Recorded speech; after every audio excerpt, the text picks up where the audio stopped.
বিসমিল্লাহির রহমানির রহিম নাহমাদুহু ওয়া নুসাল্লি আলা রাসূলিল কারীম আম্মা বাদ।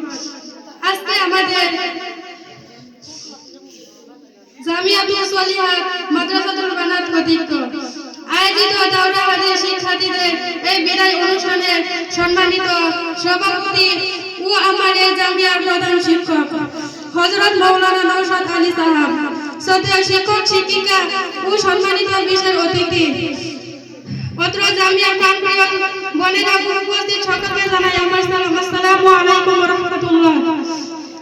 অত্যন্ত দুঃখ ও ভারাক্রান্ত মন নিয়ে বলতে হচ্ছে, আজ আমাদের দাওরাবাদী বন্ধের বিদায় অনুষ্ঠান। যদিও আমরা মনে করি এটা একটা বিদায় অনুষ্ঠানের কথা মাত্র, কারণ বন্ধ থেকে চিরদিন বিদায় দেওয়া হয়তো কখনোই সম্ভব হবে না। দীর্ঘদিন ধরে আমরা এই জামিয়াতে পড়েছি, আমরা এখানে সবাই বোনের মতো ছিলাম।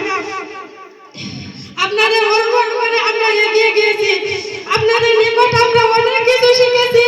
এই জন্য আমরা আপনাদের কাছে চিরকৃতজ্ঞ।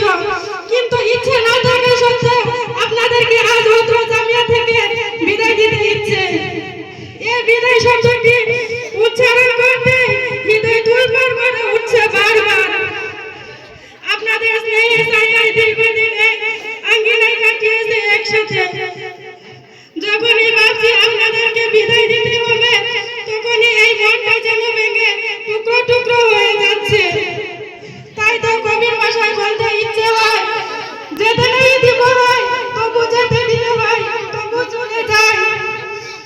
আজ শিক্ষা জীবনের একটি অধ্যায় সমাপ্ত করে পরের আরেকটি অধ্যায় পার করার উদ্দেশ্যে আপনারা বিদায় নিচ্ছেন। আপনাদের জন্য